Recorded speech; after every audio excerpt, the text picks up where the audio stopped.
Hello, আজকে আমি দেখাবো কিভাবে করে ম্যাপিং এবং ফিল্টারিং একসাথে করতে হয়, মানে একবারে করা যায়। সো শুরু করা যাক। তো প্রথমে এখানে দেখা যাচ্ছে আমি দিছি 1 থেকে 8 পর্যন্ত একটা লিস্ট দিছি নাম্বারের। ঠিক আছে, এই নাম্বারসের মধ্যে সেই লিস্টটা আমি দিছি এখানে, মানে এখানে স্টোর করছি আমি লিস্টটা। এবার কি করছি আমি, সেকেন্ডলি আমি এখানে একটা ইভেন স্কোয়ার নাম্বারস নামে একটা নিলাম, একটা ভেরিয়েবল নিলাম এখানে।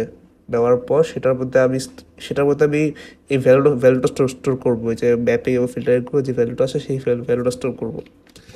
সো ম্যাপিংটা এখন ম্যাপিংটা আগে না দেখে আগে ফিল্টারিংটা দেখি। সো এখানে কি হলো যে ফার্স্টের দিকে ফিল্টার ফাংশনটা ইউজ করছি, ইউজ করার পর এখানে এই যে এই ল্যাম্বডা এটা ইউজ করছি। এখানে ল্যাম্বডা ইউজ না করে যে নর্মালি যেভাবে ডেফিনেশন করে ফাংশন ইউজ করে এভাবে করা যায়, সমস্যা নেই। ল্যাম্বডা ইউজ করাটা আরও ইজি, আরও শর্টকাট, তাই ল্যাম্বডা ইউজ করলাম। সো এখানে এটা দিলাম।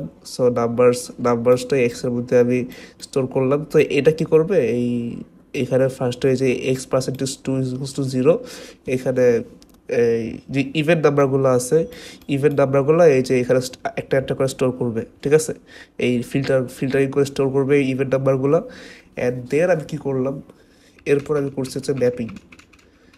আমার তো ইভেন্ট নাম্বার স্টোর করা শেষ, এটা হচ্ছে গিয়ে স্টেপ 1। ঠিক আছে, সো আমি ইভেন্ট নাম্বারগুলো আমার স্টোর করা শেষ। এবার আমি সেটার মধ্যে ম্যাপিং করব। সো ম্যাপিং করে আমি সেই ইভেন্ট নাম্বারগুলোরই স্কোয়ার করব। ঠিক আছে, এই জন্য আগে ফিল্টারিং করতে হয়, করার পর সেটার মধ্যে পরে ম্যাপিং করা যায় আর কি। সো এরপর আমি কী করলাম, ম্যাপিং করতেছি, কারণ আমার ফিল্টারের মধ্যে এখন ইভেন্ট নাম্বারগুলো আছে। ঠিক আছে, সো ইভেন্ট নাম্বারগুলো আছে। তো এবার আমি ম্যাপিং করলাম। সো ওই আবার সেই ল্যাম্বডা ফাংশন ইউজ করলাম, যেহেতু এটা ছোটো শর্টকাট অনেক।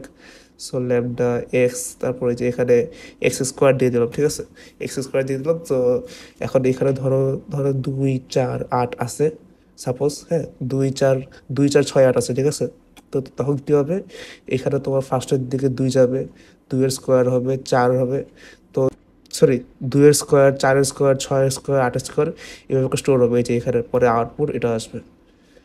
সো আরেকটা জিনিস বলে দিই যে এখানে ফার্স্ট এটা করলাম, তো করার পর প্রিন্টের ক্ষেত্রে এখানে লিস্ট দেওয়া লাগবে। ঠিক আছে, লিস্ট দিলে কী হবে, এটা লিস্ট আকারে আউটপুটটা দেখাবে আর কি।